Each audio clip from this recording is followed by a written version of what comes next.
Inspiring interviews with today's top landlords. This is the Rental Income Podcast. And now, Dan Lane. My guest on the podcast today wanted to start buying rental properties. She knew it was a great idea. She knew she could make money with it. But her husband wasn't convinced. He didn't like the idea of buying rental properties. He didn't want to have anything to do with it.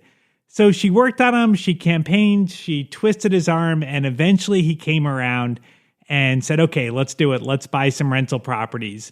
So on the show today, we're going to hear how she did that, and more importantly, how things worked out. Because a lot of times when you have to twist someone's arm a little bit too much to do something, they're just kind of going along with it and they're not fully committed to it. So we're going to see if he was fully committed and how things ended up.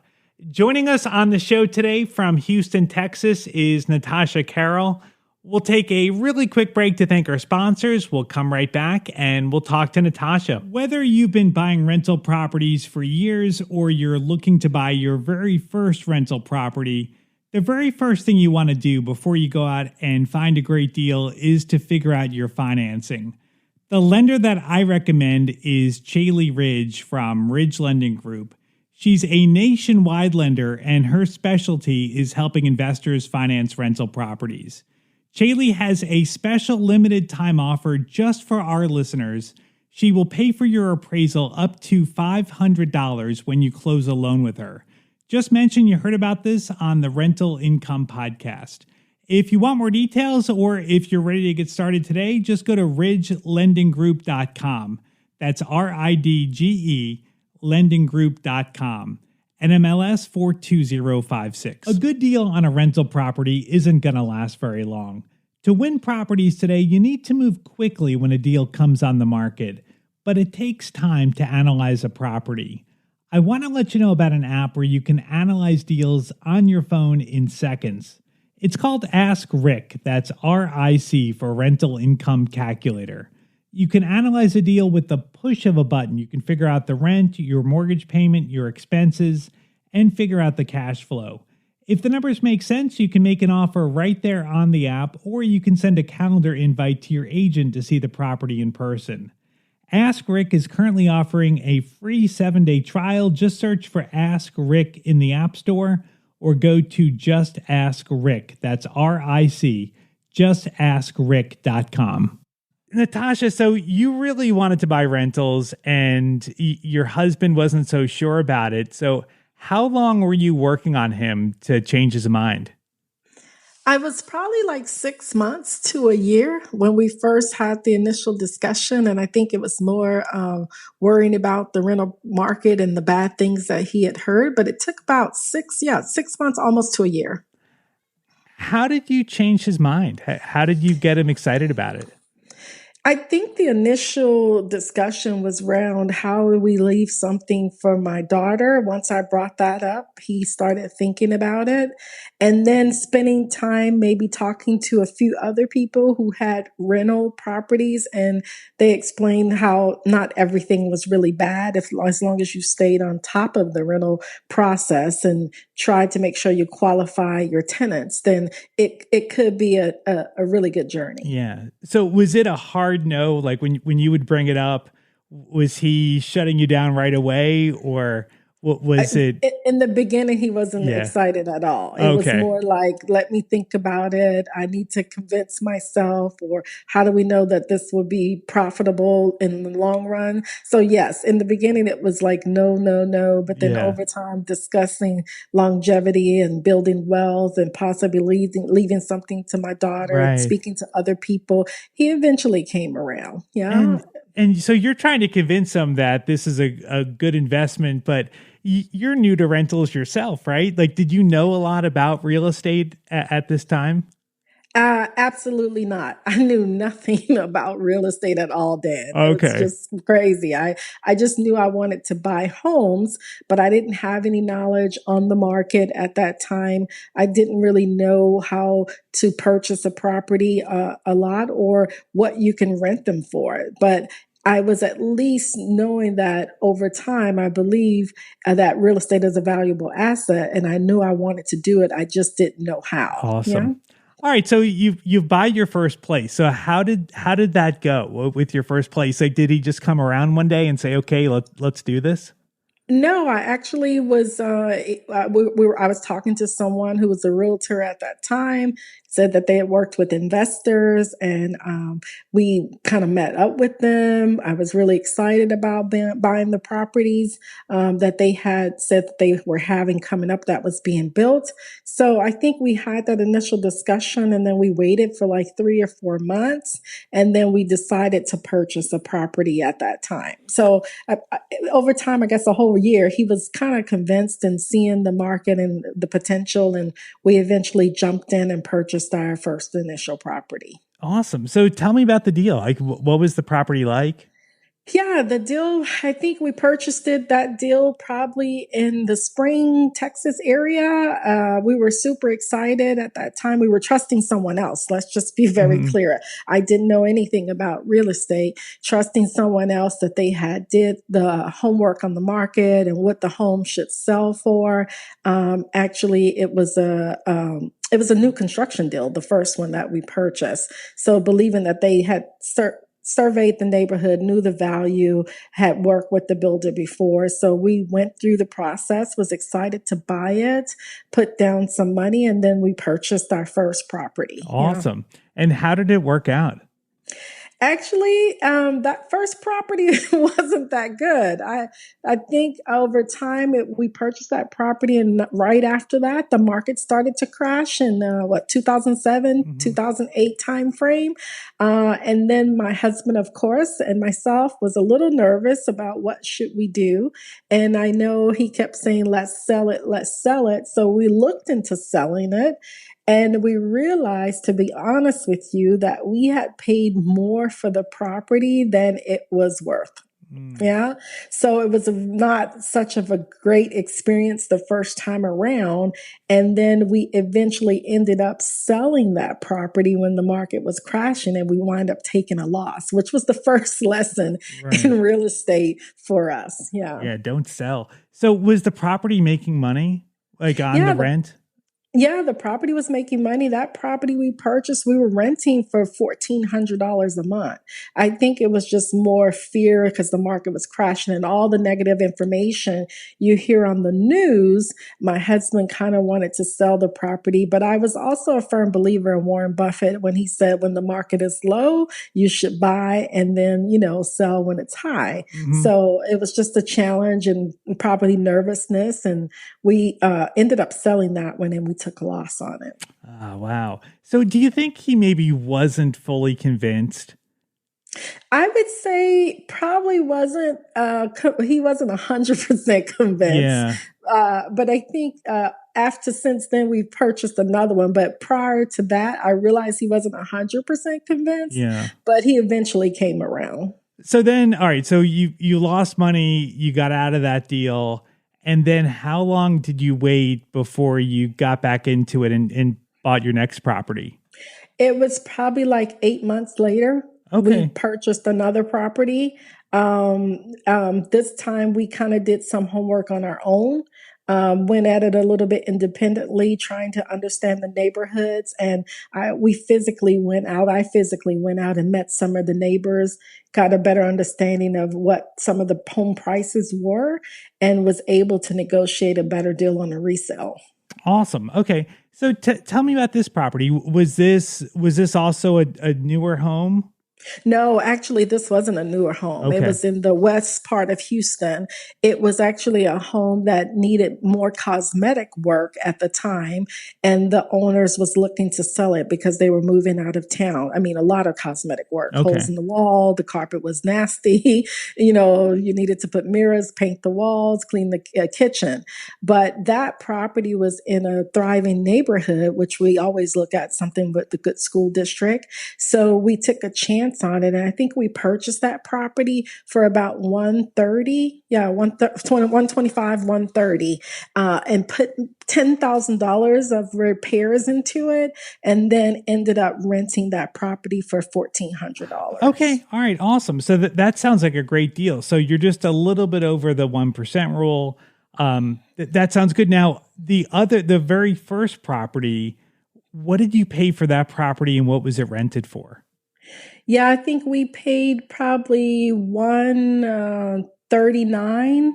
Yeah, 139, 140. 139, 140,000. We were renting it for Okay, so $1,400. the numbers were good on the new construction property, but that was just nerves that the value was going down and you were freaked out. But this house has the second house has very similar numbers, but wait, so but the market had crashed by this point, right? So like, Yeah, the market had crashed by this point. So the first house, the market was crashing. I mean, everything really went down, right? So it yeah, was nerves to actually sell. This house that we actually found, someone else had a bad situation that they lost their job and actually was trying to sell it to get from under it. It was in a totally different neighborhood, right, but the okay, numbers were better yeah, at that time. The market had crashed. I mean, she had equity in the house. Someone referred us to her and we ended up buying the okay. property. And so, how did this one work out? Like, did you have any trouble finding tenants? No, actually, once we finished the repairs on the property, because we know how we like to do repairs when we were doing them, very nice and modern. It took probably like 3 days and the home was rented. Awesome. Perfect. And then is this when your husband kind of got excited about it? Because now you kind of went on a buying binge, right? And you bought multiple properties? Yeah, well, at that time, we then brought probably maybe 6 or 7 months, 8 months later, we bought two more properties since that, since that second one. And I think he felt more better about it because then we had more knowledge and we were doing more of our own homework, not Mm, necessarily depending on someone else's opinion of the property or the neighborhood. We were doing our homework on what it took to repair and getting feedback from renovation people that we had known and how we should do some things right. ourselves. Because in the beginning, we were doing all the work. We didn't have enough money to pay people to do the repairs. Right. Yeah. Yeah, I think that's a big difference. It's like you for that first property, you didn't know anything. You were just trusting someone to tell you whatever you needed to know, and so you guys had like you felt maybe like there was a lot of downside to it. Where for the second property, you actually did the research, you put time into learning, and you felt better about it. So is that right? Yeah, I would say for anybody who's actually interested in investing in property, there's a lot of people who tell you, oh, yeah, we can help you find the property, we can help you close the deals, but you really just need to educate yourself Yeah, along the way so you will feel comfortable in your own heart about absolutely. the decision that you're making with your money, because it is your hard earned money, right? And when something goes bad, it can leave a bad taste in your mouth. But I realize it's a lesson learned, right? Every Yeah. lesson learned makes you stronger at what you do. So by the second time around, we were doing more of the homework ourselves and we felt comfortable. Even though we had took a loss, we don't believe in giving up, you Yeah. know? Yeah. So then you ended up with 10 properties. Is Yeah. that In right? the end, we ended up with 10 properties. Yes, we Wow. had 10 properties at one Yeah. time. Now, tell me about the neighborhoods. Like what were the neighborhoods like? Most of the neighborhoods were pretty much family oriented. We all the neighborhoods that we actually buy in, we try to buy in suburbs. To believe it or not, Mm, we haven't brought any townhomes or anything like that. They're normally single family homes in neighborhoods where it's either mature families, people have been there for a while, or the homes are between 1,800 to 2,600 square feet where a new family can actually enjoy the home. mhm. Yeah. And we always try to buy stuff with a minimum of 3 bedrooms. Okay. And what about school district? Is that important? Very important. We always try to buy in probably the better school districts in the Houston area. So we've brought in Spring School District, we brought in Katy School District, we brought in the Houston School District. But school district is very important, especially here in Texas for a lot of people. Now, have all of the properties that you bought have they all needed just cosmetic repairs? Yeah, for us, it's either new construction or cosmetic. Being an investor, there are certain things that we're not interested in working with. We don't look for anything with any foundation repairs, Mhm. but it can have holes in the walls. The floors can need to be redone. The roof can probably need to be replaced, but major plumbing, major foundations, major termite work, those things we ourselves don't really try Right. to and buy properties that need that type of Yeah, work. just the Yeah. simple stuff. Yeah, hmm that's good. Did you have a hard time finding contractors to help you out? I think in the beginning it was because you don't know who to trust, right? If Hmm. it's your first deal that you're doing renovations on, it's building a relationship. But over time, we built relationship with people who specialize in floors or walls or sheetrock and things like that. I would say our first renovation, it took us a while to work with several people to help us get it done. And then after that, since then, we have built relationships and it's much easier now. Okay. And were you finding the properties on the MLS, or did you have another source to find the properties you bought? Yeah, so some was through the MLS, some was through referrals, and some was through, I guess for us, we sent out several postcards to several neighborhoods that we were actually, looking to do. So I would say our own marketing in the beginning, if it was a neighborhood that we knew we were very interested in. Okay, so you built this portfolio, and it seems like your numbers were good. Like, were you hitting the 1% rule on all the properties? I would say on some properties, not all. The Okay. 1% rule, I mean, there were times we rented the house less than what the mortgage was for, but maybe like $100 less. It depended Mhm. on the situation and the circumstance, right? Sure. But at one time we did that, maybe a couple of times, somebody did a 2-year lease agreement. So it was 2 years and then they knew the price would increase over time, Mhm. but they made the commitment and paid like 6 months up front. So Okay. it was different. Hmm. And now this is the interesting part. So things changed, and you decided to start selling off some of the properties. What happened? Yeah. So the whole time I became an investor, I was working full time. So a full Mhm. time job, 60 hours a week.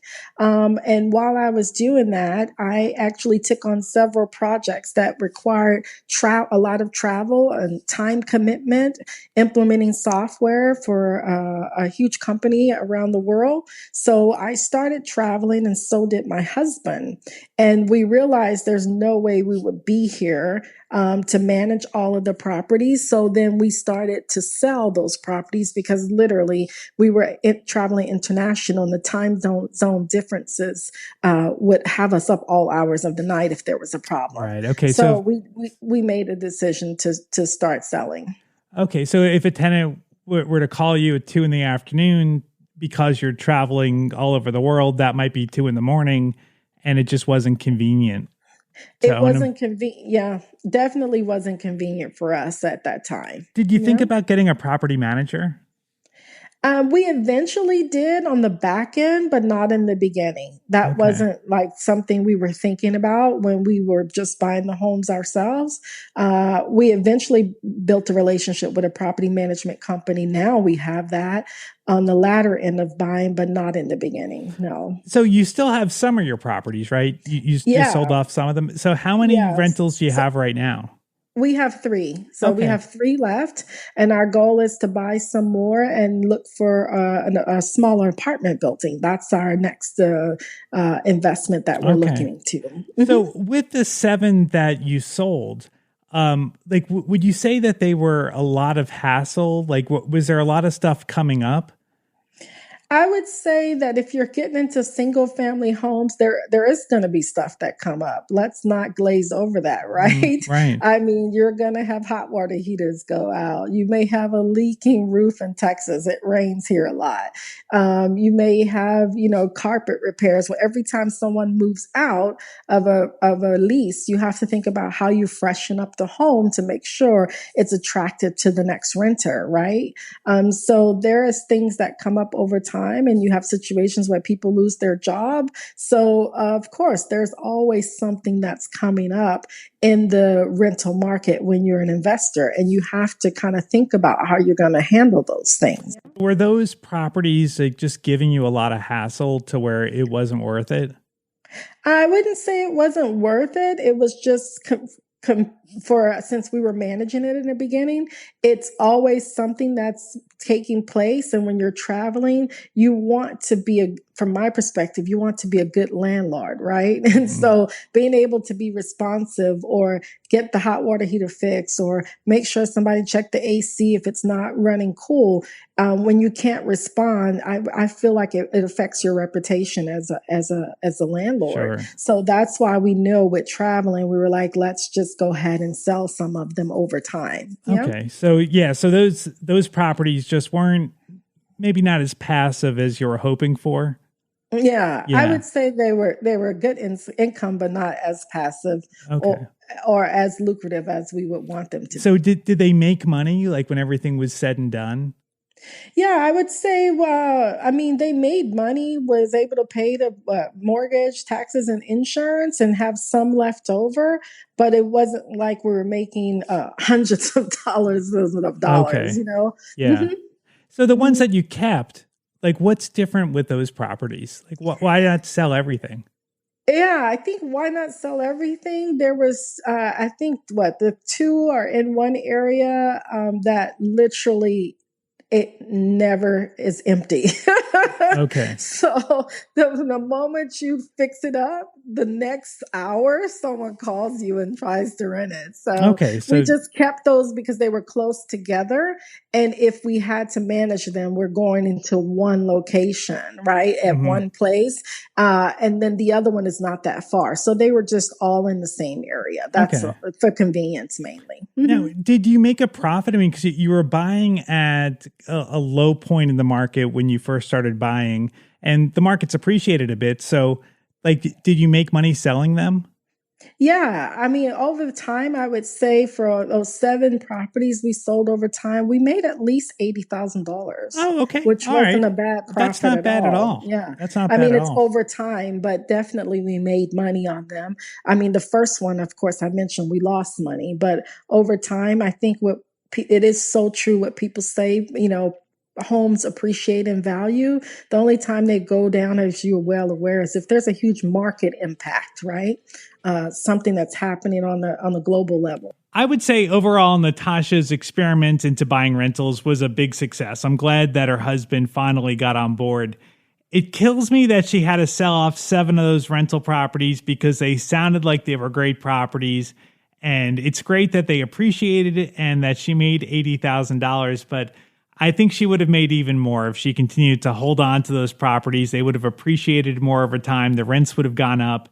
She would have made way more money holding on to them. But hey, at least she still has 3 rentals, and it sounds like she's open to buying more properties in the future. The other good thing that came out of her experiment into buying rental properties is she ended up getting her real estate license, and today she is a full-time realtor. And she works with a lot of investors. So if you are interested in investing in the Houston area, I would definitely reach out to Natasha. I think she would be a great resource for you. I've got her contact information on the website. You can find it at rentalincomepodcast.com/episode 324. I'd like to thank today's sponsor for making this episode possible. It's Chaley Ridge from Ridge Lending Group. If you're looking to buy a rental property, whether you're just getting started or you want to add to your portfolio, definitely reach out to Chaley. She's a nationwide lender, and her specialty is helping investors finance rental properties. She has a ton of different loan programs, and she can find something customized to you for your needs. Chaley is running a special right now for a limited time. If you buy a rental property with her, she will pay for your appraisal up to $500. If you want some more details on that, just reach out to Chaley. She would be happy to talk to you. You can find her at ridgelendinggroup.com. That's RIDGE, lendinggroup.com, NMLS 42056. Thank you so much for listening to the podcast today. Make sure you subscribe. We put out new interviews every single Tuesday.